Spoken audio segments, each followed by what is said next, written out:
नमस्कार, मी भाऊ तोरसेकर. तुम्ही बघत आहात प्रतिपक्ष. मित्रांनो, राजकारणामध्ये किंवा कुठल्याही संघर्षामध्ये तुम्हाला एवढीशी संधी मिळते ना, ती सुद्धा सुवर्ण संधी बनवणं हे तुमच्या हाती असतं. काल परवाच आपण त्या उत्तर काशीच्या बोगद्यामध्ये अडकलेले 41 कामगार 17-18 दिवस त्या ढिगाऱ्याच्या आड अडकलेले होते आणि त्यांना बाहेर काढण्याचे जितके शक्य होतील तितके सगळे प्रयत्न चालले होते. जगातलं सगळं आधुनिक तंत्रज्ञान तिथे आणलं गेलं होतं. मोठमोठी यंत्रसामुग्री आणली होती. अगदी शेवटी नाही तो डोंगरात वरून सरळ सरळ भोक पाडून त्यांना बाहेर काढता येईल का, या सगळ्या प्रयत्नांची पराकाष्ठा चालली होती. पण त्यात यश येत नव्हतं. कसंबसं त्यांच्याकडे अन्न पुरवणं किंवा इतर काही सुविधा साधनं वस्तू पोहोचवणं शक्य झालं, पण त्यांना सुरक्षितपणे बाहेर काढणं अशक्य होतं. अशा वेळेला खाण कामगार जे असतात ते जुन्या काळामध्ये ज्या प्रकारे उंदराचं बिळ असतं त्याप्रमाणे बिळासारखं आत घुसून भूमीच्या पोटात खनिजं काढायचे. त्या प्रकारची अतिशय पुरातन यंत्रणा किंवा शैली वापरून या 41 लोकांना बाहेर काढण्यात आलं. त्या लोकांचं कामगारांचं श्रेय तर मोठंच आहे, पण त्यापेक्षाही त्या तिथे अडकलेले जे 41 कामगार होते यांनी 17-18 दिवस सगळ्या प्रतिकूल परिस्थितीमध्ये धीर धरला. पाण्याशिवाय, अन्नाशिवाय श्वास देखील घुसमटत असेल या सगळ्या प्रतिकूल परिस्थितीशी संघर्ष करत जो आशावाद दाखवला ना, त्याला संधीची सुवर्ण संधी करणं म्हणतात. ती करेल. मोदी सरकार आहे, भारत सरकार आहे, आपल्या देशाचे नागरिक आहेत, हे सगळे आपल्या पाठीमागे सदिच्छा बनून उभे असतील तर आपण धूर धरला पाहिजे. आपण श्वास धरला पाहिजे, श्वास टिकवला पाहिजे. मदत आपल्यापर्यंत पोहोचावी इथपर्यंत आपण तग धरला पाहिजे. मृत्यू आणि प्रतिकूल परिस्थितीशी संघर्ष केला पाहिजे. धीर सोडला नाही पाहिजे. ही जी गोष्ट त्या कामगारांनी दाखवली ना, त्याला सुवर्ण संधी साधणं म्हणतात. म्हणजे संधीची सुवर्ण संधी करणं. हे मी का सांगतोय लक्षात घ्या मित्रांनो. आज कुठलाही अपाय न होता ते सगळे 41 कामगार तंदुरुस्त स्थितीत बाहेर आले. तंदुरुस्त स्थितीत बाहेर आले. जणू काय काही घडलंच नव्हतं. इतक्या नेहमीसारखं आयुष्य जगायला ते सुरक्षित राहिले, कारण त्यांनी प्रतिकूल परिस्थितीमध्ये धीर सोडला नव्हता. राजकारणात नेमकी हीच गोष्ट असते. कितीही प्रतिकूल परिस्थिती येऊ द्यात, तुम्हाला धीर धरता आला पाहिजे. अन्यथा तुम्हाला मिळालेली संधी जी असते ती मातीमोल करून टाकता. 2019च्या विधानसभा निवडणुकीमध्ये चंद्रशेखर बावनकुळे, विनोद तावडे, प्रकाश मेहता यासारख्या भाजपच्या माजी मंत्र्यांना तिकीट मिळालं नाही, उमेदवारी मिळाली नाही. ते सुद्धा नाराज होते ना. खडसे वाटोळं करून घेतलं त्यांनी स्वतःचं. सगळ्यात ज्येष्ठ नेता असून शेवटी पक्षातून बाहेर पडून शरद पवारांना शरण जाऊन एक आमदारकी मिळवण्यापर्यंत त्यांनी स्वतःची घसरण करून घेतली. आणि याच सगळ्या रांगेमध्ये गोपीनाथ मुंडे यांची कन्या पंकजा मुंडेसुद्धा होत्या. त्यांना पक्षाने तिकीट दिलं, पण आपली वडिलांची जागा टिकवणंसुद्धा पंकजा मुंडेंना शक्य झालं नाही. आणि त्यानंतर राज्यसभा असेल, विधान परिषद असेल, आपल्याला संधी दिली जात नाही म्हणून त्या कायम कुरबुरत राहिलेल्या आहेत. आणि याला मी संधी मातीमोल करण्याची पहिली पायरी म्हणतो. तुम्हाला आठवतं सुप्रिया आपल्या पंकजा मुंडेंना मध्य प्रदेशचं प्रभारी केलं होतं, राष्ट्रीय सचिव बनवून पक्षाचं. संघटनेत त्यांना एक राज्याबाहेरची संधी देण्यात आली, राष्ट्रीय सचिव बनवण्यात आलं, मध्य प्रदेशचं प्रभारी करण्यात आलं. तसंच विनोद तावडेंनासुद्धा मला वाटते पंजाब हरियाणा कदाचित असेल तिथलं प्रभारी करण्यात आलं. त्यानंतर अवघ्या काही महिन्यात चंडीगडमध्ये प्रतिकूल परिस्थितीमध्ये सुद्धा चंडीगडची महापालिकेत भाजपचा महापौर विनोद तावडेंनी निवडून आणलेला दाखवला आणि केंद्रीय नेतृत्वाकडून स्वतःची पाठ थोपटून घेतली. संधी एवढीशी होती, पण तिचं विनोद तावडेंनी सोनं केलं. चंद्रशेखर बावनकुळे यांना उमेदवारी नाकारली होती, आज ते प्रदेशाध्यक्ष आहेत. मुद्दा असा असतो की तुम्ही एखाद्या पक्षात, संघटनेमध्ये, संस्थेमध्ये काम करत असता, जेव्हा कुठलंही पद महत्त्वाचं नसतं, त्यापेक्षा तुमचा आत्मविश्वास महत्त्वाचा असतो. आपल्या अपयशाचं खापर दुसऱ्याच्या डोक्यावर फोडायचं आणि आपल्यावर अन्याय झाला म्हणून रडत बसायचं, यातून तुम्ही कधी परत आपल्या पायावर सुद्धा उभे राहू शकत नाही. पराक्रम गाजवणं दुसरी गोष्ट असते. मी मुद्दाम परत एकदा पंकजा मुंडे यांच्यावर हा व्हिडिओ करतोय, कारण या तरुण महिला नेत्याने आपलं कसं नुकसान करून घेतलं, अहंकाराच्या आहारी जाऊन आणि काल्पनिक कर्तृत्वाच्या आहारी जाऊन. 2014मध्ये गोपीनाथ मुंडे यांचं आकस्मिक निधन झाल्यामुळे त्यांच्या जागी पंकजा मुंडे यांना भाजपमध्ये एक ज्येष्ठत्वाचं नेतृत्व करण्याची संधी मिळाली. पण पहिल्या फटक्यात आपल्याला मुख्यमंत्री व्हायचं आहे अशा महत्त्वाकांक्षा त्यांनी बाळगली. ही त्यांची चूक होती. आपल्याला नवीन असतानाही मंत्रिपद मिळालं आणि महत्त्वाचं मंत्रिपद मिळालं, तर त्याचा आधार घेऊन पक्षातलं आणि जनमानसातलं आपलं स्थान विस्तारित करून घेणं आणि आपलं नेतृत्व राज्यव्यापी बनवण्याचा प्रयत्न करणं, याला महत्त्व होतं. तेवढंच विसरल्या आणि त्यांची चमचेगिरी करणारे, भाटगिरी करणारे, मनातला मुख्यमंत्री, जनतेच्या मनातला मुख्यमंत्री असं जे काय खोटं नाटक फैलावत होते, त्याच्या आहारी पंकजाताई गेल्या आणि आपल्याच मतदारसंघाकडे दुर्लक्ष करून बसल्या. त्याची किंमत त्यांना 5 वर्षांनी मोजावी लागली. गोपीनाथ मुंडेंनी दीर्घकाळ अतिशय श्रम घेऊन जो मतदारसंघ तयार केला आणि त्या मतदारसंघातल्या आपल्या अफाट लोकप्रियतेच्या बळावर त्यांना हळूहळू करत महाराष्ट्राचं नेतृत्व मिळालं पक्षातून.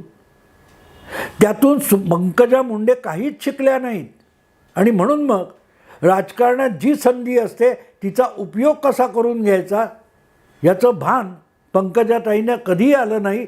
आणि अशा वेळेला जो आयतं मिळालेलं असतं त्याची नासाडी केली जाते आणि ती नासाडी केल्यानंतर देखील खापर दुसऱ्यावर फोडून आपल्या चुका समजून घेण्याची इच्छा पण मनाला शिवत नाही. पंकजा मुंडे या त्या प्रकारची व्यक्ती आहे. आत्ता मी हे का सांगतोय आत्ता अचानक, त्याचं कारण लक्षात घ्या मित्रांनो. केंद्रीय राजकारणामध्ये, राष्ट्रीय राजकारणामध्ये पंकजा मुंडेंना राष्ट्रीय सचिव करण्यात आलं होतं आणि त्या राष्ट्रीय सचिव असताना त्यांच्याकडे मध्य प्रदेशचा प्रभार देण्यात आला होता. तुम्हाला माहिती आहे प्रभारी म्हणजे काय असतं. आता आपले माणिकराव मुंडे, आपला माणिकराव ठाकरे हे तेलंगणाचे काँग्रेसचे प्रभारी होते. तिथल्या निवडणुका आल्यानंतर तिथल्या वेगवेगळ्या काँग्रेस नेत्यांमध्ये समन्वय साधणं आणि त्या प्रदेश पक्षाचं केंद्रीय नेतृत्वाशी दुवा म्हणून काम करणं ही जबाबदारी असते. पंकजा मुंडे महाराष्ट्रात किती वेळ, बीडमध्ये किती वेळ, मुंबईत किती वेळ आणि मध्य प्रदेशमध्ये किती वेळ होत्या हे आपल्याला सांगता येईल. तुम्हाला सगळ्यांना माहिती, त्या बातम्यांमध्ये, इथल्याच बातम्यांमध्ये होत्या. आणि लक्षात घ्या, साधारण जून जुलैमध्ये कधीतरी त्यांनी अचानक जाहीर केलं की आता मी काही दिवस विश्रांती घेणार आहे, राजकारणापासून मी बाजूला राहणार आहे. अरे तुम्हाला मध्य प्रदेशचं प्रभारी केलेलं आहे आणि मध्य प्रदेशची निवडणूक जर 4 महिन्यावर आलेली आहे, अशा वेळेला प्रभारी म्हणून अधिक जबाबदारीने काम करण्यापेक्षा तुम्ही सुट्टीवर जाणार असाल तर तुम्ही जबाबदारीपासून पळता असा त्याचा अर्थ होतो. अर्थात पंकजा मुंडे यांच्यामुळे मध्य प्रदेश भाजप जिंकणार होता असं बिलकुल नाही, बिलकुल नाही. कारण तेवढी ऑथॉरिटी पंकजा मुंडेंकडे नव्हती. कारण विधानसभेच्या एखाद्या राज्यातल्या निवडणुका याच्यावर केंद्रीय नेतृत्वाकडून देखरेख होत असते, रणनीती ठरवली जात असते आणि त्याच्या आधारेच पक्ष ती निवडणूक लढवत असतो. पण जर तुम्ही तिथे ठाण मांडून गेले 4-6 महिने राहिला असतात तर आज मध्य प्रदेशमध्ये जो अभूतपूर्व विजय भारतीय जनता पक्षाला मिळालेला आहे त्याच्या श्रेयाचं तोरण हे सुप्रियाताईंच्या दारावर बांधलं गेलं असतं. तुम्हाला आठवतं मित्रांनो, मला वाटते 7-8 वर्षापूर्वीची गोष्ट आहे, 6-7 वर्षापूर्वीची. त्रिपुरासारखं ईशान्येकडचं राज्य जिथे सलग 4-5-6 निवडणुका मार्क्सवादी पक्षाने जिंकलेल्या होत्या, अशा ठिकाणी 10 वर्ष सुनील देवधर हा महाराष्ट्रातला एक भाजपचा कार्यकर्ता, संघाचा स्वयंसेवक त्रिपुरामध्ये जाऊन ठाण मांडून बसला आणि 5 वर्षात त्याने इतका मोठा चमत्कार घडवला की 8 वर्षापूर्वी का 7 वर्षापूर्वी त्रिपुरामध्ये भाजपचा स्वतःच्या बहुमताचा मुख्यमंत्री सत्तेवर येऊन बसला. त्याचं श्रेय सुनील देवधरना किती मिळालं? देशाच्या कानाकोपऱ्यात तो सगळा अनुभव सांगण्यासाठी भाजपचे वेगवेगळे कार्यकर्ते सुनील देवधरांना बोलवायला लागले, सुनील देवधरांचं मार्गदर्शन मागायला लागले आणि बघता बघता सुनील देवधर हे कुठलेही आमदार आणि खासदार नसतानासुद्धा भाजपच्या राष्ट्रीय फळीतला, दुय्यम का होईना पण राष्ट्रीय फळीतला नेता म्हणून त्यांना मान्यता मिळाली. ती काही निवडणूक त्रिपुराची सुनील देवधरनी एकट्याने लढवलेली नव्हती. ते तिथे केंद्र आणि राज्य पक्ष यांचा दुवा सांधून बसलेले होते, पण श्रेय सुनील देवधरना मिळालं. आज मध्य प्रदेशात मोदींचा करिश्मा, तुमच्या शिवराजसिंग चौहान यांची लाडली बहिणा योजना किंवा इतर अनेक गोष्टीने यश मिळालं हे बोललं जातं. पण त्या सगळ्या घटनाक्रमामध्ये कुठल्याही अगदी महाराष्ट्रातल्या किंवा दिल्लीतल्या किंवा भोपाळच्या बातम्यांमध्ये पंकजा मुंडे यांचा उल्लेख पण येत नाही, ज्या गेली काही वर्ष मध्य प्रदेशच्या भाजपच्या प्रभारी सचिव म्हणून काम करत होत्या. ही जो निवडणुकाचा 5-6 महिन्याचा काळ होता, या कालखंडामध्ये पंकजा मुंडे जर भोपाळमध्ये ठाण मांडून बसल्या असत्या, अमित शहा किंवा इतर भाजपचं केंद्रीय नेतृत्व यांच्याशी सतत संपर्कात राहून मध्य प्रदेशच्या निवडणुकीची रणनीती बनवण्यात त्यांनी सहभाग घेतला असता तर आज जे यश मिळाले त्याचं प्रभारी म्हणून श्रेय पंकजा मुंडेंना मिळालं असतं. जितक्या तावातावाने मोदी की गॅरंटी बोलली जाते किंवा मामा की लाडली बहिणा वगैरे बोललं जाते, त्याच्यात आपोआपच पंकजा मुंडे हे नाव झळकलं असतं. जसं त्रिपुराच्या विजयानंतर सुनील देवधर हे नाव देशाच्या कानाकोपऱ्यात जाऊन पोचलं, तसं मध्य प्रदेशच्या इतक्या मोठ्या विजयानंतर पंकजा मुंडे यांनी त्यात किती कष्ट घेतले किंवा किती आपली मुत्सद्देगिरी राबवली याकडे लक्ष गेलं नसतं तर प्रभारी म्हणून पंकजा मुंडेंनी मध्य प्रदेशात चमत्कार घडवून दाखवला असं म्हटलं गेलं असतं. आणि मध्य प्रदेश आणि पंकजा मुंडे कशाला?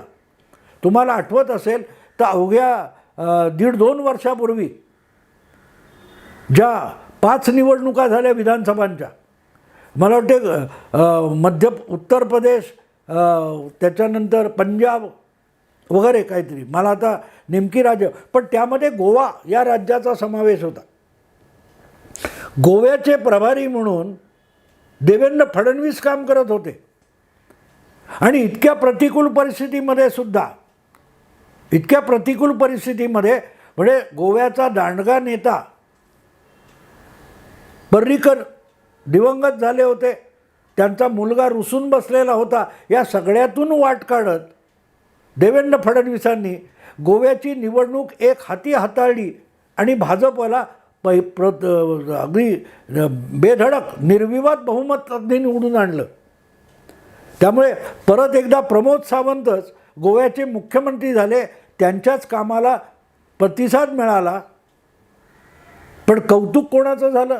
प्रभारी म्हणून काम करणारे देवेंद्र फडणवीस चमत्कार घडवून गेले असंच सांगितलं गेलं. त्याच्या आधीसुद्धा मला आठवतं भाजपबरोबर नितीश कुमार होते आणि बिहारमध्ये फडणवीसच प्रभारी म्हणून काम करत होते. बिहारमध्ये भाजप नितीश कुमार यांच्या आघाडीला प्रचंड यश मिळालं, त्याचंही श्रेय देवेंद्र फडणवीसांना मिळालं होतं. विचार करा मित्रांनो, जर जुलै वगैरे कधीतरी 4 महिन्यापूर्वी 5 महिन्यापूर्वी आपल्याला विश्रांती पाहिजे म्हणून राजकारणातून रजा घेतोय असं म्हणून मध्य प्रदेशकडे पंकजा मुंडे यांनी पाठ फिरवली नसती तर आज उदो उदो कोणाचा झाला असता. आपल्याकडे चालत येणाऱ्या नशिबाला लाथ मारणं म्हणजे काय, त्याचा हा पुरावा आहे. त्याचा हा पुरावा आहे. ज्या वेळेला पक्षाला तुमची गरज आहे त्यावेळेला तुम्ही पक्षाकडे पाठ फिरवलीत, तुमच्या जबाबदारीकडे पाठ फिरवलीत, तर महाराष्ट्रात तुम्ही काय करणार आहात? फक्त आपल्यावर अन्याय झाला, आपल्यावर अन्याय झाला, आपल्यावर अन्याय झाला म्हणून रडत बसायचं? पंकजा मुंडे नाराज आहेत ह्याच्या बातम्या येण्याची प्रतीक्षा करत बसायचं? पक्षाने तुम्हाला मोठी संधी दिली होती आणि बघा, पंकजा मुंडे नसताना सुद्धा जिंकलं, पण तो जिंकलं त्याचं फुकटचं श्रेयसुद्धा फक्त प्रभारी राहिल्या असत्या आणि अमित शहा आणि केंद्रीय नेतृत्वाच्या मार्गदर्शनासाठी खाली जे काय करायचं ते करत राहिल्या असत्या तरी मध्य प्रदेशच्या ह्या अपूर्व यशाचं बाशिंग जे काय आहे ते पंकजा मुंडेंच्या डोक्याला बांधलं गेलं असतं. पण त्यांनी ते लाथाडलं. नको त्या वेळेला त्यांना विश्रांती घेण्याची सुरसुरी आली. राजकारणामध्ये दार वाजवून किंवा पत्रिका पाठवून आमंत्रण देऊन निमंत्रण देऊन संधी येत नसते. संधी येत असते, त्यात संधी कधी दडली आणि किती मोठी दडली आहे तुम्हाला माहिती नसते. ती लॉटरीसारखी येते आणि म्हणून येणाऱ्या प्रत्येक संधीमध्ये काहीतरी मोठं हाती लागेल यासाठी स्वतःला झोकून देऊन उभं राहणं अगत्याचं असतं. ते जर तुम्ही कराल तर 10तली 1 संधी तुम्हाला सर्वोच्च स्थानी घेऊन जाते. नरेंद्र मोदी हे त्याचं जिवंत उदाहरण आहे. तिकीटं वाटली पण पक्षाकडून तिकीट मागितलं नाही, आमदारकी नाही, खासदारकी नाही, झाला माणूस थेट जबरदस्तीने मुख्यमंत्रीपदी बसवला, तो पंतप्रधान पदापर्यंत पोहोचला. याचं कारण समोरून चालत येणाऱ्या प्रत्येक संधीला त्यांनी आरती ओवाळून स्वागत केलं, चरणस्पर्श केला आणि त्या संधीचं सोनं कसं करायचं याचाच विचार केला. पंकजा मुंडे यांच्यासाठी मध्य प्रदेशच्या प्रभारी म्हणून काम करण्याची जी जबाबदारी पक्षाने सोपवलेली होती त्यामध्ये आपल्यासाठी सोन्याच्या ताटात वाढून दिलेली सुवर्ण संधी आहे हे सुद्धा पंकजा मुंडेंना कळलं नाही आणि त्यांनी आपल्या राजकीय भवितव्यावर जणू काय कुऱ्हाड मारून घेतली, धोंडा मारून घेतला. खरं सांगायचं ना तर ते परळी किंवा काय मतदारसंघ जो त्यांचा आहे आणि गोपीनाथरावांनी जमा केलेल्या ज्या सदिच्छा शुभेच्छा आहेत त्या कोशातून पंकजा मुंडे बाहेरच पडायला तयार नाही आहेत. पंकजा मुंडे भाजपमध्ये सुद्धा नाही आहेत, पक्ष संघटनेत सुद्धा नाही आहेत. आपल्या पित्याने ज्या सदिच्छा आणि शुभेच्छा जनमानसामध्ये गोळा केल्या आहेत त्या कोशामध्ये पंकजा मुंडे अडकून पडलेले आहेत. त्यामुळे त्यांना कोणी हरवण्याची गरज नाही आहे. त्या मनानेच हरलेल्या आहेत, कारण फार मोठा संघर्ष करून काहीतरी मिळवायचं ही इच्छाशक्तीसुद्धा त्यांच्या मनात राहिली नाही. बाकी मोर्चे काढणं, संघर्ष यात्रा काढणं वगैरे सोपं आहे. तुमच्या पिताजींच्या ज्या सदिच्छा आहेत त्यामुळे तुम्हाला लोकांचा प्रतिसाद मिळेल, लोक तुमच्या भोवती जमतील, तुमच्याबरोबर येतील, पण त्यामुळे जनमानस बदलत नाही. जनमानस त्यामुळे बदलत नाही. वर्तमानपत्रातल्या बातम्यांनी जनमानस बदलत नाही. ताजे सगळे विधानसभा निकाल बघितले तर कळतं की माध्यमामध्ये येणाऱ्या बातम्यांनी सामान्य मतदारावर काडीचाही परिणाम होत नाही. माध्यमांनी तुम्हाला कितीही नालायक ठरवलं तरी कर्तबगार असाल तर मतदार तुम्हाला प्रतिसाद देतो. हे राजस्थान, मध्य प्रदेश आणि छत्तीसगडमध्ये सिद्ध झालं. आणि बातम्या आणि माध्यमांच्या बळावर लढणारे चंद्रशेखर राव हे तेलंगणामध्ये पराभूत झाले. पंकजाताई, तुम्हाला इतकी सुवर्णसंधी पक्षाने दिली होती, पण ती सुवर्णसंधी आहे हे सुद्धा तुम्हाला ओळखता आलं नाही. तुमच्यासाठी राजकारणात भविष्य आहे असं मला बिलकुल वाटत नाही. मित्रांनो, आता इथेच थांबतो. आवडलं लाईक करा, शेअर करा, सबस्क्राईब करा. नमस्कार.